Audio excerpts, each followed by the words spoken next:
Sehat, alhamdulillah. Ya, yang penting sehat. Itu sudah bagus sekali. Ini ada Imade Rupu. Selamat malam, Ibu, Bapak.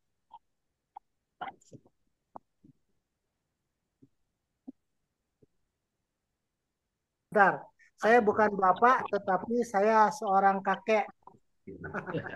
Iya, selamat malam, Kakek Rupus. Kakek Made. Masalah umur baru 37 saya. Oh iya, kembali ke Pak, saya 73, Pak. Baik. Bapak tinggal di apa provinsi Bali? Enggak, saya meninggalkan Bali tahun 71, jadi sudah lebih 50 tahun ada di Bandung. Oh, di Bandung. Ya. Baik, baik. Sudah pernah membuat biowas sebelumnya, Pak?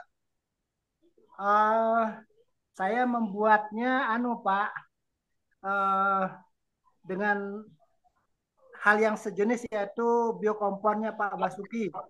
Oh ya, baik, Itu baik. untuk pupuk saja, untuk minum Promik belum. Oh, baik, baik. Baik, itu juga bagus. Nanti kalau memang berkesempatan bisa minum promiknya ya, bikin Oh ya, jus nanti pronya. lain Pak Yuta. Makasih. Baik, baik. Oke, Bapak Ibu yang lain, karena waktu juga sudah menunjukkan pukul 8 malam, saya akan memulai, saya akan share screen-nya. Selamat malam untuk Bapak Ibu yang lain juga ya. Oke, saya bagikan yang di mana ya? Ada beberapa. Ini.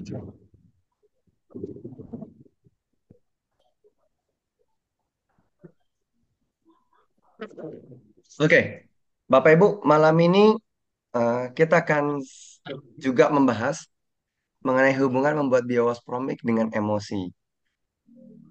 Saya sangat mengharapkan pada malam hari ini Bapak Ibu juga bisa interaktif, tidak hanya saya saja yang eh, berbagi, namun Bapak Ibu juga sekalian juga bisa saling berbagi dengan saya di sini. Ya, tidak perlu kaku-kaku, mau diinterupsi langsung juga nggak ada masalah. Kita tidak sedang kuliah, kita sedang sharing di sini. Oke, kenapa disebut berhubungan dengan emosi dalam membuat biowas promik? Nah, pada saat kita membuat biowas, maka kita mencampurkan beberapa hal di dalamnya. Ada kulit buah, ada promiknya, dan juga ada airnya di sana. Nah, pada saat kita melakukan ini dengan tanpa memiliki kesadaran yang penuh, artinya, oh ada tuang, potong-potong, taruh, kemudian campur air, aduk-aduk, langsung tutup. Nanti setelah 3 hari, maka kita sudah ambil, kita saring, kita gunakan seperti biasa. Itu tidak menjadi masalah. Dan itu adalah hal yang umum terjadi. Namun, Bapak Ibu, di sini kita akan lebih membahas mengenai pada dasarnya kita juga berhubungan dengan emosi. Nah, emosi ini kita bisa samakan dulu persepsinya. Kita sepakat bahwa dalam diri manusia sendiri terdiri dari eh, fisik, jasmani, kemudian emosi ataupun jiwa, dan juga spiritual. Jadi ada 3 komponen ini yang membuat manusia itu menjadi hidup. Nah, kita akan membahas di sini yang berhubungan dengan emosi ataupun dengan jiwa itu sendiri. Oke. Pada saat kita membuat biowas, eh, saya sangat menyarankan bahwa kita tuh menyentuh semua bagian. Promik cairannya kita sentuh, kemudian kulit-kulit buahnya kita sentuh, materi organiknya, kemudian airnya juga kita sentuh. Nah, setiap materi Bapak Ibu itu memiliki energi. Promik memiliki energi, kulit buah juga memiliki energi, air juga memiliki energi. Nah, pada saat Bapak Ibu mencoba untuk berinteraksi nih, contoh misalnya berinteraksi eh, hubungan ya dengan orang yang menjengkelkan kita. Saya kalau ketemu dengan orang ini ya, dia tuh suka menjengkelkan kita, rasanya tuh nggak enak. Jadi pada saat kita bisa untuk menjauh, maka kita nggak merasa jengkel. Tetapi ada suatu buah kondisi, kita mau nggak mau tetap harus satu ruangan. Mau nggak mau harus berkomunikasi dengan mereka. Maka rasa jengkel itu selalu kita tahan, kita pendam. Nah, mereka mengeluarkan energi, kita juga mengeluarkan energi. Nah, interaksi antara kedua energi ini itu menjadi saling memantul, nggak karuan. Mixnya itu tidak blending dengan halus, tidak blending dengan harmoni. Sama seperti misalnya kalau air susu kita campur dengan pasir, kita aduk-aduk, ya lama-lama tetap memisah. Jadi dia tidak bisa menjadi satu, nggak bisa koloid namanya ya. Dia berubah menjadi suspensi atau selalu terpisah. Nah, Bapak Ibu juga bisa membayangkan pada saat kita berinteraksi dengan sesuatu ataupun seseorang yang terasa menyejukkan. Oh, saya ketemu dengan si A. Kalau saya ketemu dengan si A, rasanya kok enak ya. Ngomongnya kok nyambung ya. Ngomongnya nggak kerasa tiba-tiba bisa setengah jam, nggak kerasa tiba-tiba bisa 1 jam. Kayaknya baru ngomong 5 menit tapi udah lama. Dan ngomongnya asik. Sesuatu ini yang terasa menyejukkan. Maka pada dasarnya mereka itu juga mengeluarkan energi. Kita juga mengeluarkan energi. Dan energi kita dengan mereka itu blending. Contoh blending itu adalah pada saat eh, Bapak punya eh, air, ya, kemudian kita juga campur dengan gula pasir, kita aduk-aduk, lama-lama kita nggak melihat gula pasirnya. Ini benar-benar menyatu dan nggak kelihatan perbedaan. Ini adalah sebuah energi yang menjadi satu. Dan kita tidak melihat ada perbedaan, kita melihat sebuah keharmonisan, sebuah percampuran yang kayaknya memang dari sananya begitu deh. Walaupun kita tahu bahwa itu dari dua hal yang berbeda. Nah, Bapak Ibu, tidak hanya manusia, di sini saya tuliskan adalah sesuatu. Contoh misalnya kalau kita lagi panas, lalu kita eh, mencoba untuk keluar ruangan dan kita diterpa oleh angin yang sejuk, angin sepoi-sepoi yang sejuk. Maka angin sepoi-sepoi yang sejuk ini membuat kita merasa menyegarkan. Jadi kalau kita bersentuhan dengan mereka, dengan angin ini, maka angin ini benar-benar akan membuat kita merasa energinya itu bagus, energinya itu baik. Sesuatu yang menyegarkan juga sama, jadi tidak harus ada manusia, tapi apakah itu benda, apakah itu eh, materi cair, materi padat. Kalau gas, kendaraan bermotor yang warna hitam tiba-tiba muncul lalu kena muka kita, kita juga merasa jengkel. Jadi itu juga ada sebuah materi. Nah, materi-materi ini Bapak Ibu kalau kita lihat itu berbeda. Tetapi pada saat kita mencoba untuk berinteraksi dengan mereka, berinteraksi dengan energi-energi tersebut,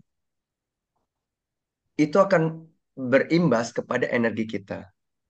Nah, pertanyaannya adalah apakah kita sadar bahwa kita ingin selalu berinteraksi dan memiliki energi yang selalu positif, yang energinya selalu bervibrasi dengan baik.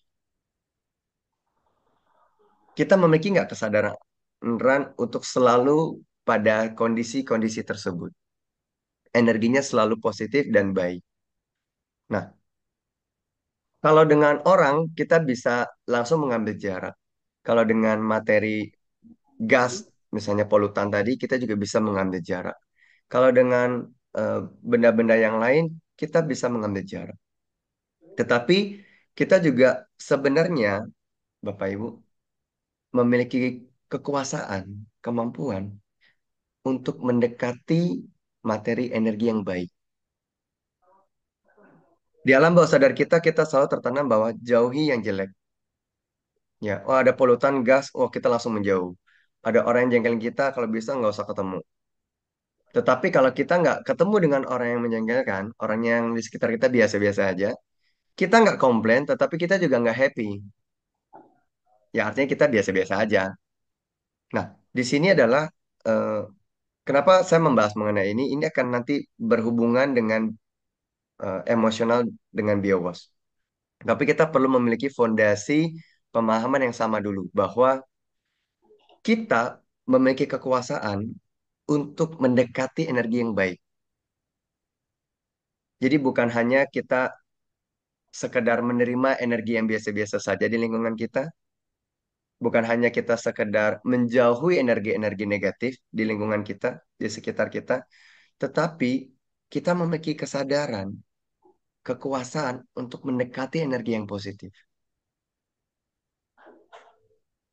Jadi kalau ada sekumpulan orang-orang yang, oh ini kayaknya vibranya nih energinya positif.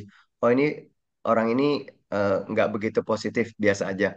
Oh ini adalah yang negatif.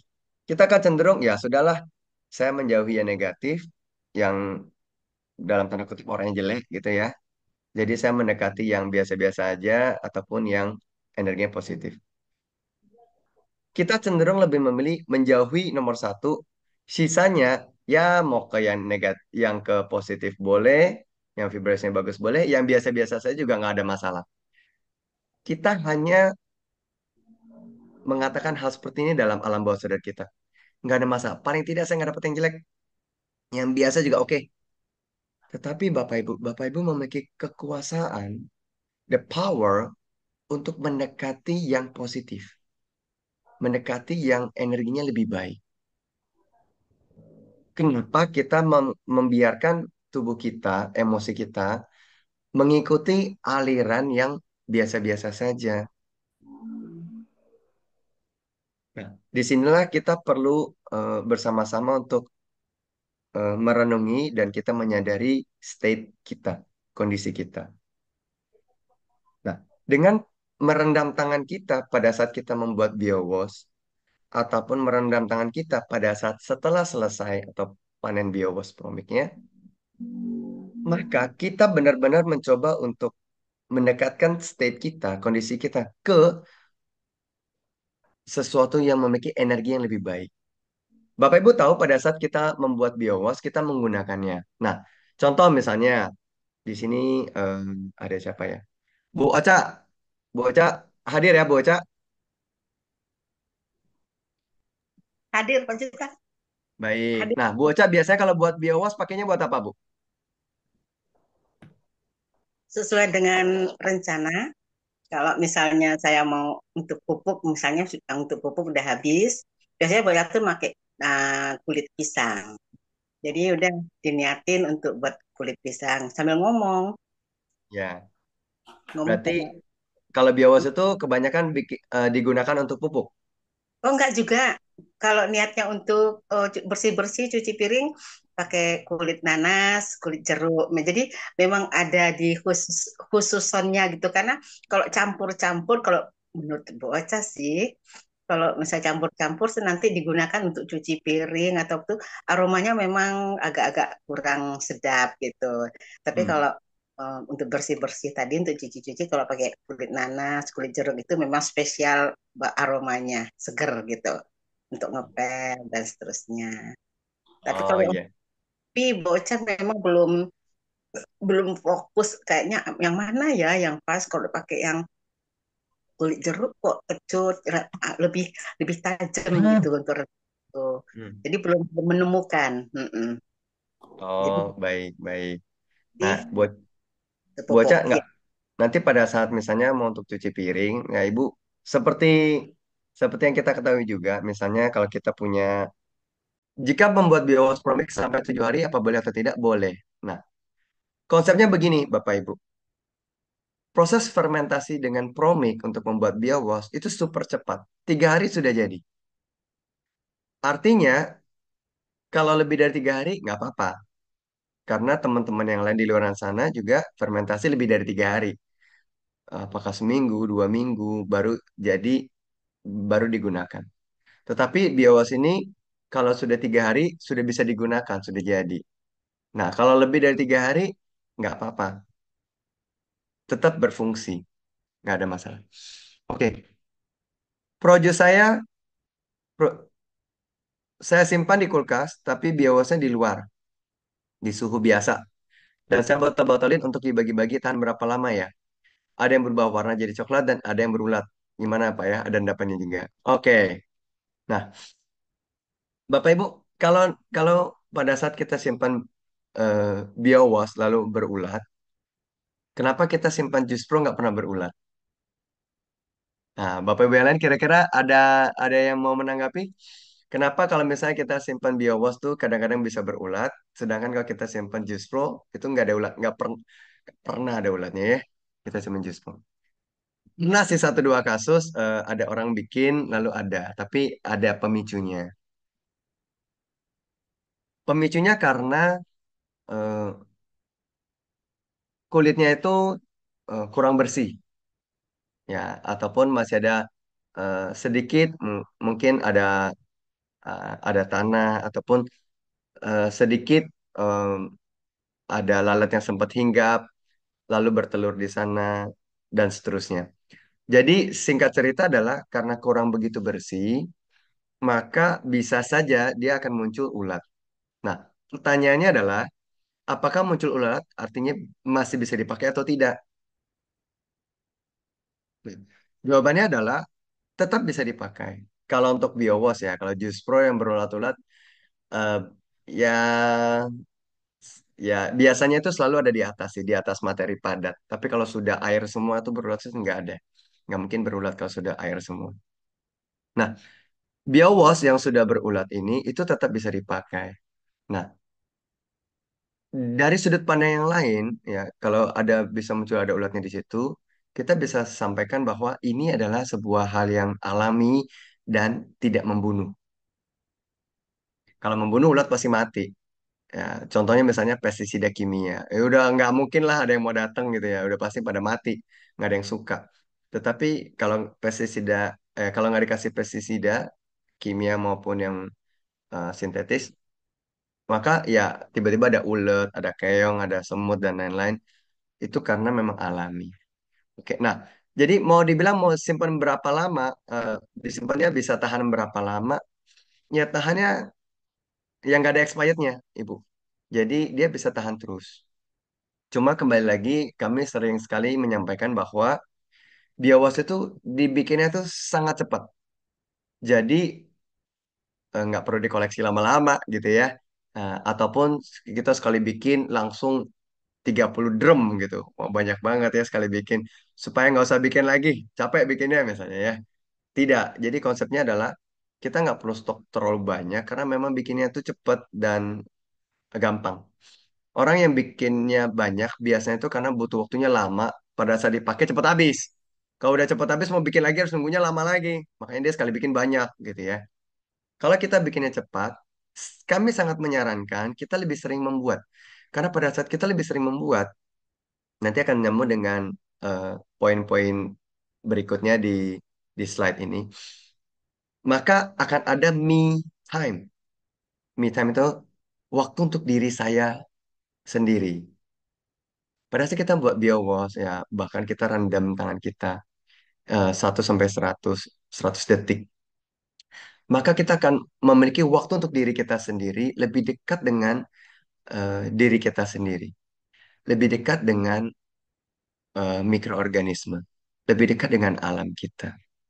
Oke, nah jadi itu itu jawabannya. Tahannya bisa bertahun-tahun ya tidak ada expirednya.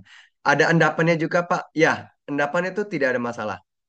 Karena kan kalau misalnya Ibu taruh materinya untuk buat biawas itu pakai kulit buah. Lalu kulit buah ini kita saringnya pakai apa? Ya pakai tangan aja diangkat krek gitu ya. Pasti ada sisa-sisa yang nggak keangkat lah kecil-kecil.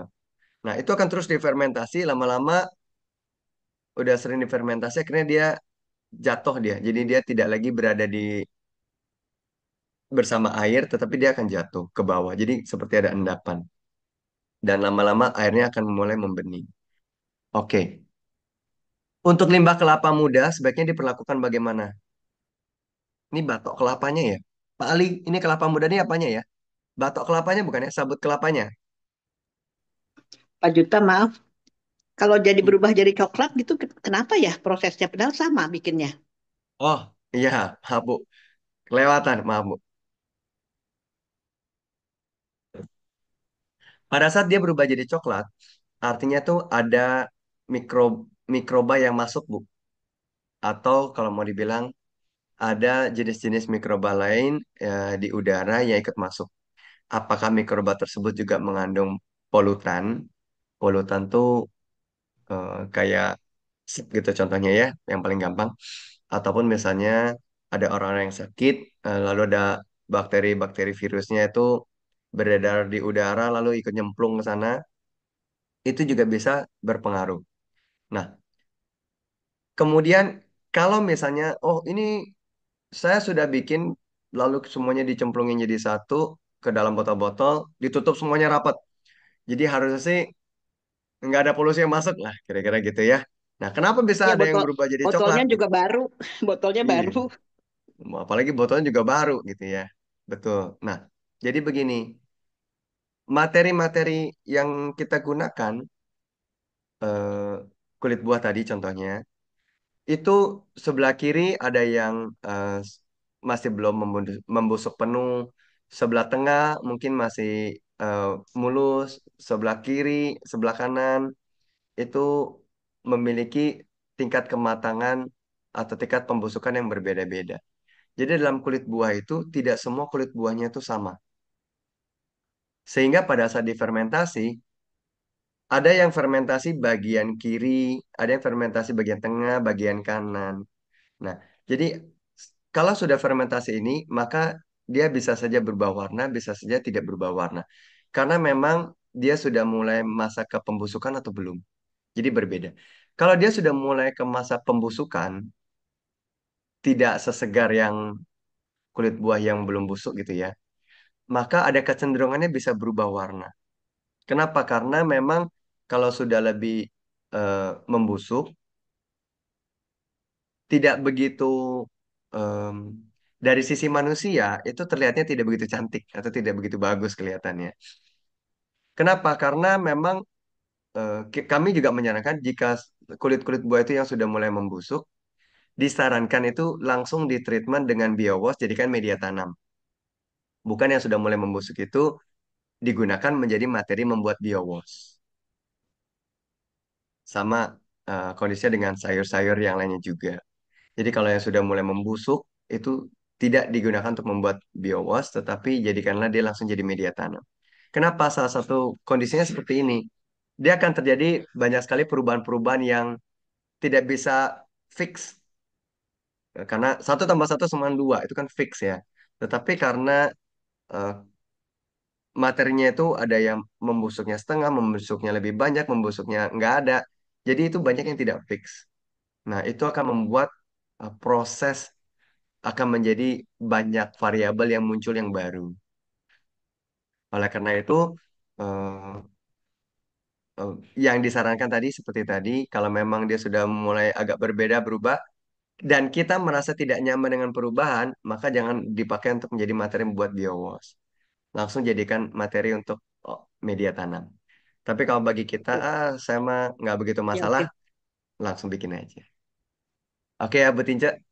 Oke, siap. Baik, baik. Bu Tinja di sana daun-daunnya masih banyak atau sudah mulai berkurang? Alhamdulillah itu sekarang lahannya kan kira-kira 200 sampai 250 meter persegi ya. Jadi daun-daun kering, semua sampah-sampah warga yang saya simpen di kompos bag itu ada juga beberapa yang bau karena mereka mungkin apa namanya saya udah kasih sih masing-masing beberapa botol satu kompos bag dan beberapa botol biowash. Tapi mungkin mm, caranya salah jadi ada juga yang bau. Tapi semua udah Ah, masuk ke dalam tanah. Ada 20 kompos bag masuk semua ke oh, dalam tanah. iya, iya. Wah, kalau Kompos sudah bag masuk yang ke tanah 200 bagus liter ya. loh Pak, 200 kilo, berat sekali. Oke, itu perlu effort juga ya, Bu ya, perlu tenaga juga Iya, untuk ngurusin itu ya.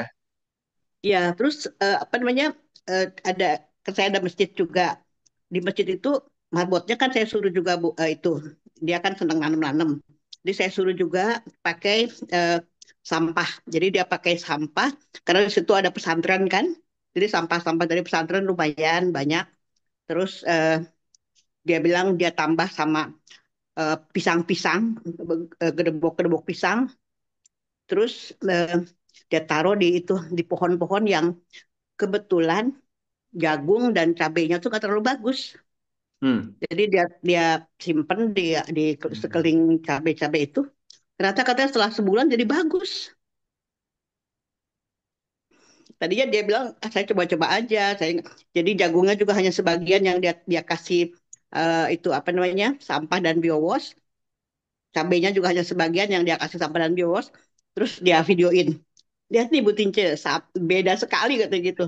Jadi saya percaya, sekarang saya mau pakai katanya. Iya, jadi berarti kan karena ada sebagian yang tidak dikasih, sebagian yang dikasih kelihatan bedanya ya Bu ya. Mm-mm. Iya, iya dia Iya. tahu mau coba. Jadi udah baru sebulan inilah saya kasih. Dia bilang malah katanya kutu-kutu juga hilang katanya gitu. Mm-mm. Iya. Pada pada prinsipnya kan sampah yang penting juga nggak kebuang, sampahnya kan tetap diolah dan juga kan nggak perlu beli tambahan pupuk, ya kan tinggal pakai sampah itu untuk Betul. jadiin pupuk. Iya, biasanya dia sibuk cari-cari pupuk-pupuk Iya iya iya. dan Wah, apa namanya katanya bibitnya juga waktu itu kan nggak terlalu bagus, tapi bibit nggak terlalu bagus juga kok jadi bagus hasilnya katanya. iya ya itu perannya Tuhan lah. Kita nggak begitu banyak paham mengenai hal Iya. ini. Ya Jadi saya juga bersyukurlah. ngotot tuh sama yang di apa namanya di KWT saya di KWT. Enggak, ini apa namanya Pak Hardin di Ciapus udah ngebuktiin tuh katanya gitu. Ini saya bilang, ayo cepat masukin ke dalam tanah. Sampah-sampah itu semua sampah-sampah itu masuk ke dalam tanah. Semprot-semprot, siram-siram pakai biowos. Iya iya. Jadi mm-mm, udah baru mulai, belum belum belum belum ditanami. Ya. Tapi sudah Baguslah Bu. sudah Tapi paling tidak kan sudah ada pergerakan yang ke arah yang positif. ya. Mm-mm. Baik baik. Terima kasih Bu Tince. Saya Ya, lanjutkan. sama-sama terima kasih Pak Juta. Iya. Dapat ilmu, dapat apa namanya sesuatu yang bikin saya semangat. Baik baik. Sama-sama Ibu. Nah, oke, melanjutkan dengan pertanyaan Pak Ali mengenai limbah kelapa muda, sebaiknya diperlakukan bagaimana? Jadi kelapa muda itu ada batoknya ataupun sabutnya, itu ada beberapa opsi-opsi yang bisa dilakukan. Ada yang mereka menggunakan itu sebagai bahan baku untuk jadiin arang, ada juga yang nggak memiliki kapasitas untuk ngurus itu. Kalau kami di kebun, biasa kami belah-belah dulu. Jadi misalnya kita belah jadi 5 gitu ya, satu batok kelapa, kelapa muda, potong-potong jadi 5 kan jadi dia agak jadi seperti kepingan ya. Nah, kepingan-kepingan ini ya kita langsung bawa ke lahan, semprotin biowas, campur dengan sampah-sampah yang lain jadikan media tanam. Itu juga bisa. Oke, ja- tetapi ingat ya jangan berharap eh, 3 hari seminggu dia langsung berubah jadi tanah ya. Ingat biowas itu fungsinya adalah tidak mengubah fisik tetapi dia mengubah fungsi. Jadi nutrisinya sudah bisa diserap. Baik, saya lanjutkan. Untuk olah sampah 1 detik dengan biawas promik, kalau menggunakan sampah tisu, kertas, dan kardus saja, apakah bisa? eh, tidak ya. Saya katakan kalau hanya 3 ini saja, tisu, kertas, kardus, apakah bisa? Jawabannya tidak. Tetapi Bapak Ibu, kita bisa eh, bayangkan seperti ini. Kita punya sampah-sampah rumah tangga dapur contohnya. Nah, sampah-sampah rumah tangga dapur ini ditambahkan tisu, lalu dijadikan media tanam itu bisa. Nah, kalau kertas, kertas yang di sini yang kita maksud adalah benar, kertas itu organik, kardus itu juga adalah organik, itu benar. Tetapi kalau Bapak Ibu punya kertas atau kardusnya selembar gede, ya atau enggak setumpuk kertas, setumpuk kardus, itu jangan digunakan menjadi media tanam. Itu dijual aja, bisa di reduce, bisa di recycle, didaur ulang menjadi barang baru. Tapi kalau misalnya ada sobekan-sobekan kertas atau sobekan-sobekan kardus, itu bisa digabung dengan sampah organik, maka dia bisa langsung dijadikan media tanam. Ya, mau bungkus apa kotak nasi ya, atau kertas coklat, kertas nasi yang ada minyak-minyaknya gitu, itu semua disobek-sobek-sobek itu digabung jadi satu dengan sampah organik eh, rumah tangga ya, yang ada hewaninya ataupun yang ada nabatinya, itu semua bisa menjadi media tanam. Tetapi kalau hanya tisu doang, kertas doang, kardus doang, nutrisinya tuh tidak banyak untuk eh, tanaman. Ya, nutrisinya tuh sangat rendah. Jadi ya itu tidak mengganggu sih. Sebenarnya kan tisu, kertas sama kardus tidak mengganggu, tidak berbau. Jadi itu sebenarnya tidak mengganggu. Mau dibiarin lama juga nggak apa-apa. Kecuali kalau tisunya udah kena orang yang batuk, orang yang bersin gitu ya. Tetapi kalau cuma untuk tisu untuk ngelap meja itu nggak mengganggu. Jadi kalau benar-benar mau diolah, maka kita campurkan dengan bahan organik ya. Oke, kulit dan batoknya. Oh ya, kulit dan batok. Ya, seperti tadi caranya juga bisa. Oke, bahan organik buat kompos dengan rumput-rumput boleh ya? Boleh. Dengan rumput-rumput juga boleh. Oke, bios bisa digunakan untuk tanaman di hidroponik. Em, Bisa digunakan untuk tanaman di hidroponik, cuma bukan pengganti AB mix. Ya, ini jawabannya ini harus eh, sedikit presisi. Karena, oh kalau gitu, karena karena saya belum ketemu racikannya untuk yang fix untuk menggantikan AB mix. Karena kita menggunakan biowas itu kan terdiri dari kulit buah. Kulit buah itu adalah ada yang tunggal, ada yang beberapa jenis kulit buah. Lalu setelah difermentasi, maka diekstraklah nutrisi-nutrisinya dan enzim-enzimnya. Nah, apakah ini semua sudah langsung 100% sesuai dengan yang dibutuhkan oleh tanaman yang kita tanam secara hidroponik? Belum tentu. Nah, dengan AB Mix itu mereka sudah memberikan takaran yang pasti, nutrisi yang lebih terukur, sehingga penanaman secara hidroponik dengan pengukuran yang sudah jelas, itu hasilnya akan lebih optimal. Kalau untuk biowas, ya kalau mau menggunakan sebagai pestisida nabatinya dan lain-lain itu bisa di tanaman yang hidroponik. Jadi dari Pak Dadan, dia juga praktisi hidroponik, sudah sempat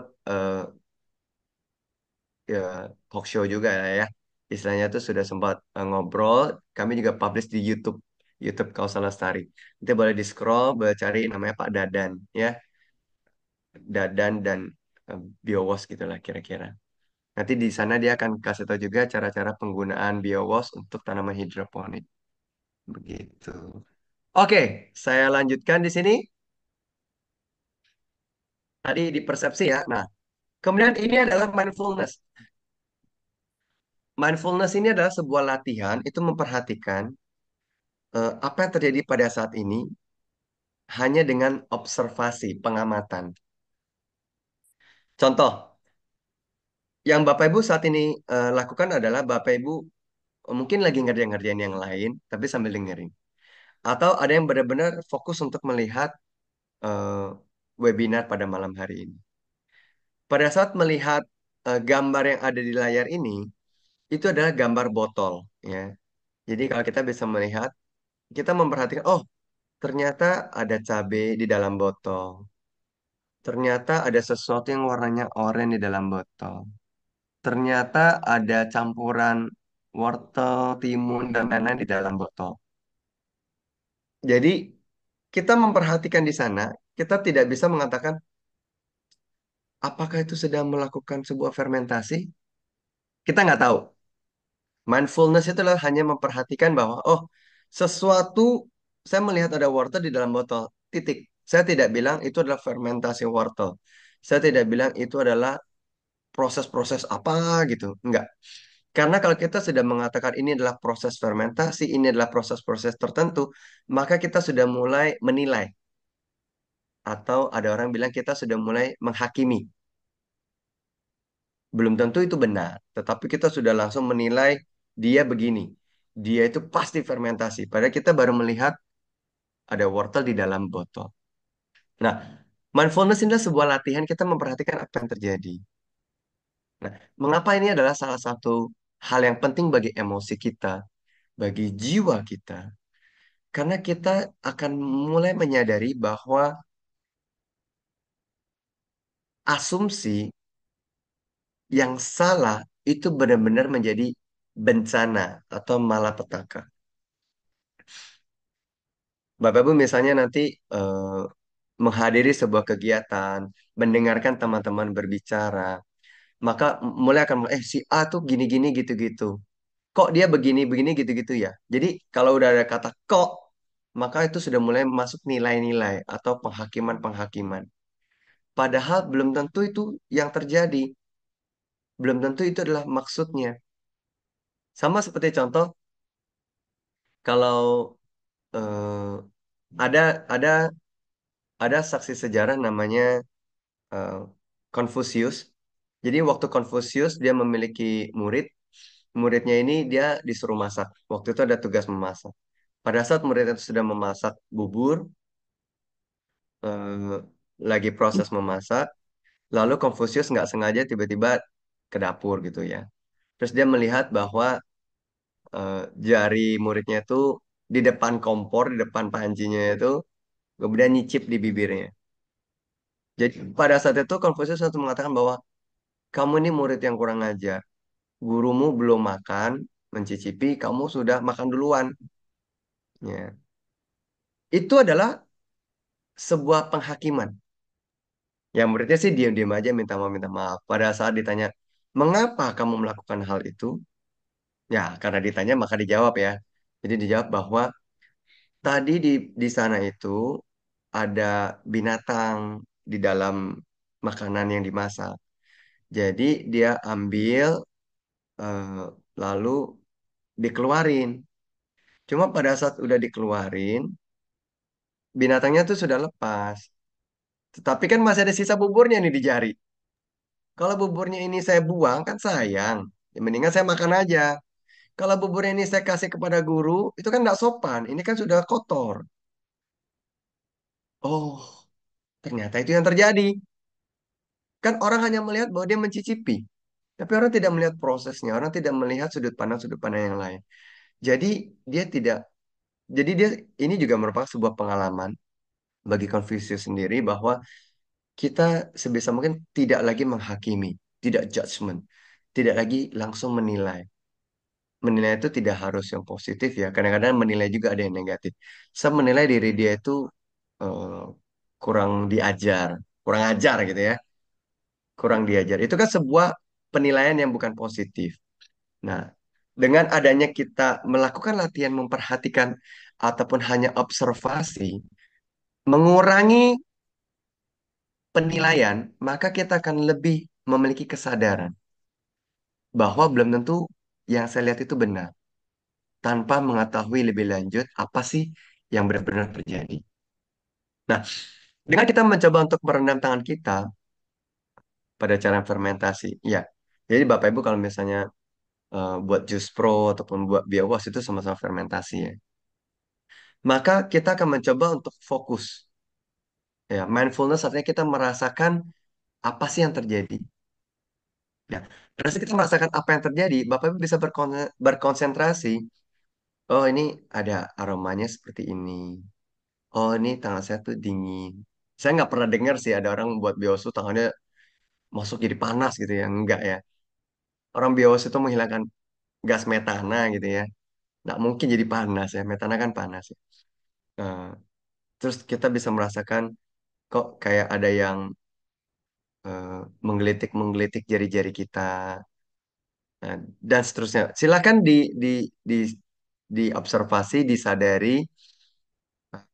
Perasaan-perasaan ini adalah sebuah me time. Waktu spesial untuk Bapak Ibu yang membuat biowas ini. Nah, dengan melakukan hal ini, penelitian-penelitian juga eh, sudah sudah dilakukan dan menghasilkan hipotesis bahwa ini bisa membantu untuk mengurangi kecemasan ataupun stres. Tetapi Bapak Ibu jangan berharap bahwa dengan merendam tangan kita selama 5 detik, diangkat stres kita langsung berkurang 70%. Bukan begitu caranya ya. Jadi saya sampaikan adalah coba selama 100 detik kita lakukan. Nah, jadi me time itu nggak mungkin cuma 10 detik langsung me time. Ya, mungkin adalah beberapa orang yang kesadarannya sangat tinggi ya, tetapi bagi kita-kita ini, kita belajar mencoba mulailah dari 100 detik pertama. Kalau mau lebih boleh, tetapi ya nggak usah sampai setengah jam ya.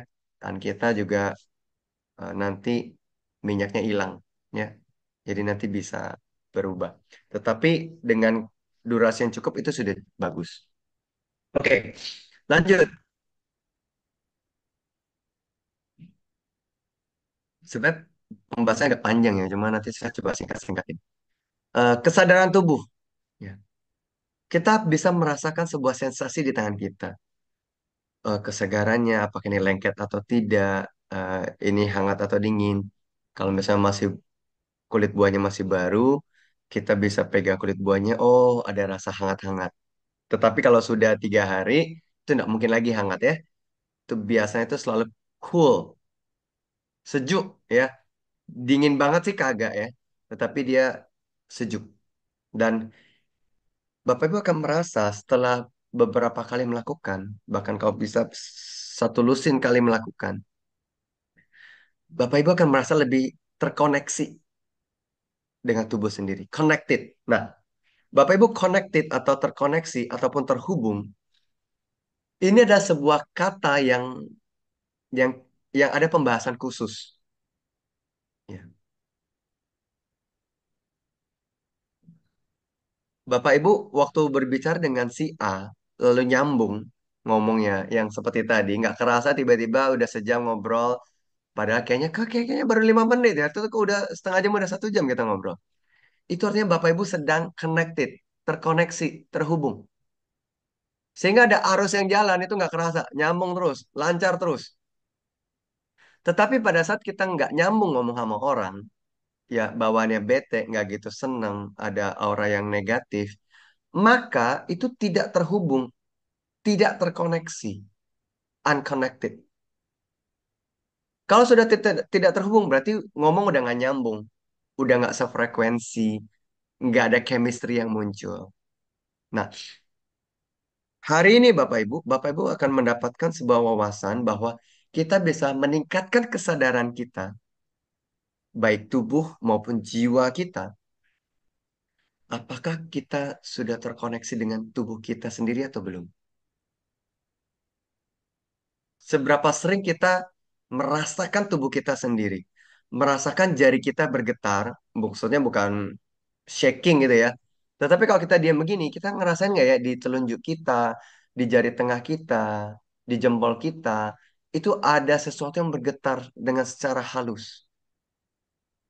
Nah, kalau kita hening, kita coba merasakan tubuh kita, kita mindfulness, belum begitu terasa, maka bisa dimulai pada saat kita celupkan tangan kita di biawas promik. Ya, kalau just untuk diminum ya nggak usah dicelupin lah ya. Kita taruhnya di biawas saja. Jadi pada saat kita taruh tangan kita ke dalam biawas, 1 sampai 100 detik ya, 1, 2, 3 atau hitung dalam hati, kita sambil observasi, kita akan merasakan jari-jari kita tuh memiliki getaran-getaran tertentu. Ya, energi-energi tertentu. Kenapa? Kita mungkin nggak akan bisa langsung merasakan itu nih di tulang tangan kita di sini, ataupun kita nggak akan bisa langsung merasakan tuh di pipi kita gitu ya, di hidung kita, di dahi kita. Kita nggak bisa terlalu merasakan ada sesuatu energi di sana. Tetapi di jari ujung-ujung jari kita bisa, karena ujung jari kita itu adalah bagian sensitif di tubuh manusia. Mau jari tangan, mau jari kaki, ujung-ujung jari itu ada yang lebih sensitif. Jadi tubuh kita ini terdiri dari vibrasi, getaran. Ya, selalu bergetar, tapi getaran itu tidak kuat. Nah, kita bisa terkoneksi dengan tubuh kita sendiri. Kita akan merasakan rasa syukur yang mendalam terhadap tubuh kita. Kita akan bisa merasakan bahwa saya perlu membalas rahmat kasih Tuhan dan budi kebajikan guru. Karena tanpa mereka, saya tidak akan memiliki kesadaran sampai sejauh ini, sehingga tidak bisa merasakan kebahagiaan. Oke, jadi itu pembahasannya cukup panjang. Kita lanjut ke dalam tanda kutip ritual gitu ya. Ini yang saya sebut, ini adalah me time. Kita bisa menghubungkan diri atau connected dengan alam. Connected dengan microbes. Bapak Ibu, ratusan juta tahun yang lalu, mikroba itu sudah ada. Dan sampai sekarang mikroba itu tidak punah. Beliau itu, mereka itu sangat luar biasa sekali. Ya, dari literatur apapun mengatakan bahwa mikroba itu adalah sebuah makhluk hidup yang luar biasa, superpower, tetapi nggak pernah ngomong, tidak mendewa-dewakan aku nih paling super loh, ratusan juta tahun yang lalu sampai sekarang aku masih eksis jenisku ini, spesies ini. Tetapi kita manusia, ya kita ya terus berevolusi, tetapi ya kita baru sekitar 65.000 tahun yang lalu baru eksis benar-benar mulai menampakkan batang hidungnya dari Homo sapiens. Eh, kita perlu untuk koneksi dengan mereka. Nah, mikroba-mikroba di promik itu ataupun di biospromik ini itu tidak berbeda jauh dengan yang ada di alam kita. Sehingga pada saat kita connected dengan microbes promik, biospromik ini, maka secara nggak sadar, secara nggak langsung, maka kita juga terkoneksi dengan alam. Karena jenisnya itu benar-benar banyak banget. Dan di alam kita jenisnya juga banyak banget. Kita hanya lihat aja nggak bisa, gimana kita mau kepikiran mau terkoneksi dengan mereka. Kenapa kita perlu mencoba untuk berkoneksi dengan mereka, menghubungkan diri dengan mereka? Karena kita adalah bagian dari alam ini. Dengan kita terkoneksi dengan mereka, kita akan merasakan kestabilan emosional kita. Kita akan merasakan sebuah keheningan sekaligus sebuah kegembiraan. Kita akan merasakan kedamaian sekaligus kesukacitaan di satu waktu yang sama. Karena mereka berada dalam bagian alam. Bapak Ibu, kalau kita melihat sebuah bumi secara holistik, bumi kita ini terdiri dari padang gurun, di satu sisi juga ada gunung es, di satu sisi ada hutan rimba, di satu sisi ada terumbu karang. Dan itu semua ada di tubuh yang sama. Tapi mereka semua adalah interconnected, saling berhubung walaupun secara jarak jauh. Dan mereka memiliki mikroba yang cukup harmonis. Ya. Dan dengan kondisi-kondisi tersebut, maka bumi ini bisa membuat kehidupan, miliaran kehidupan. Dan salah satunya adalah spesies manusia ini. Dan kita kalau connected dengan bumi kita, maka kita benar-benar bisa merasakan keagungan bumi, kedamaian bumi, dan juga kestabilan emosi kita. Karena kita bisa melihat bumi kita ini cukup stabil. Ya, kalau nggak terjadi sesuatu yang parah-parah banget, maka nggak akan ada bencana di situ. Pasti damai. Kalau tidak terjadi banyak sekali perilaku manusia yang buruk di sana, maka bumi di daerah tersebut itu pasti akan bagus. Ya, tidak akan macam-macam. Oke, jadi Bapak Ibu kita akan mencoba untuk memberikan sedikit kesimpulan. Dengan merendam tangan kita di biospomik, maka kita akan memiliki pengalaman kesadaran observasi yang bisa lebih terhubung dengan diri microbes dan juga diri alam sekitar kita. Pada saat kita merendam tangan kita dalam biospomik, kita akan menciptakan rasa kekaguman. Nanti Bapak bisa membayangkan, merefleksikan diri bahwa kok bisa ya binatang yang bukan binatang ya, spesies jenis kingdom bakteri ini itu benar-benar bisa membantu lingkungan kita menjadi lebih asri. Seperti tadi Bu Tinca ngomong, sampah-sampah itu bisa berubah yang dianggap busuk, bau, limbah, orang nggak suka. Ternyata dia bisa berubah menyuburkan tanaman, cabai, jagung dibandingkan yang tidak mendapatkan sampah dengan bantuan dari mikroba, biosprom. Kok bisa gitu ya? Dari sampah berubah menjadi bernilai, bermanfaat. Kok bisa dari misalnya hanya buah-buahan saja, itu benar bisa membantu membuat jus pro, lalu kita minum jus pro-nya, banyak sekali kesehatan-kesehatan kita yang improve. Kita akan bisa merasakan kekaguman. Pada saat kita merasa kagum, yang muncul adalah energi positif. Waduh, aku kagum misalnya nih sama siapa ya? Menteri Keuangan kita Sri Mulyani, 3 kali masa jabatan. Presiden aja cuma 2 kali. Jadi Sri Mulyani benar-benar bisa menjaga bahkan SBY juga kayaknya Sri Mulyani sempat ya lebih dari 3 kali. Dia benar-benar bisa menjaga kestabilan ekonomi kita di masa pandemi maupun di masa transisi dan sebagainya. kita merasa kagum, artinya kita nggak menampilkan energi negatif. Pasti akan energi positif, vibrasi yang lebih baik, energi yang lebih positif. Dan semakin banyak energi positif yang beredar di sekeliling kita, di bumi kita, maka akan memojokkan energi-energi yang negatif. Energi-energi negatif yang semakin terpojokkan, maka dia akan makin kecil sehingga membiarkan ruang yang lebih luas kepada energi-energi positif. Nah, Bapak Ibu, niscaya kehidupan kita akan menjadi lebih baik. Senyum di mana-mana akan lebih banyak. Hubungan spiritual kita akan lebih terasa, lebih mudah. Ya, keseimbangan emosional kita itu akan menjadi stabil, terus seimbang, terus seimbang. Ya, kalau ingat tagline-nya Promik adalah balance your life. Ya, seimbangkan kehidupan kita. Kehidupan kita tidak hanya dari fisik, tidak hanya dari emosional atau jiwa, tidak hanya dari spiritual, tetapi keseimbangan juga terhadap lingkungan kita.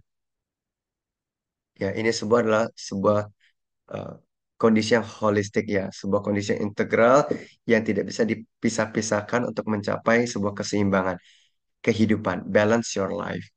Nah, jadi ini adalah salah satu alat untuk mengurangi stres dan meningkatkan ketenangan batin. Jadi Bapak Ibu, kalau nanti ada saudara, keluarga atau teman yang mulai kadang-kadang mereka lagi stres, ya Bapak Ibu keluarin biowas dari ruangan Bapak Ibu, cemplungin, tuangin ke dalam mangkok, ya, atau ke baskom, lalu suruh mereka sini, tanganmu mana? Rendam, plek. Jadi pada saat sudah direndam, udah rendam, berapa lama saya harus rendam? Orang lagi keki, udah kamu hitung 1 sampai 100. Kalau bisa 5 menit, 5 menit lah. Orang lagi emosi negatif itu lebih banyak nggak apa-apa. 5 menit pun jadi. Ya, dengan kita terus mendapatkan connected, koneksi dengan mikroba alam, maka benar-benar dia akan mengurangi stres, meningkatkan ketenangan batin. Oke, eh, secara singkat kira-kira seperti itu, Bapak Ibu. Eh, ini ini sebenarnya agak panjang ya, tetapi saya berharap dari materi kita pada malam hari ini kita bisa mendapatkan beberapa hal. eh, Bisa back nggak ya? Oke. Jadi dari emosional kita, ritual kita, kesadaran tubuh kita, mindfulness kita, kemudian persepsi kita, dan juga sentuhan. Ya. Dengan beberapa poin ini, dari sentuhan, persepsi, mindfulness, ya, me time, semoga Bapak Ibu bisa menjadi eh, lebih sadar dan juga bisa memiliki emosional yang lebih baik.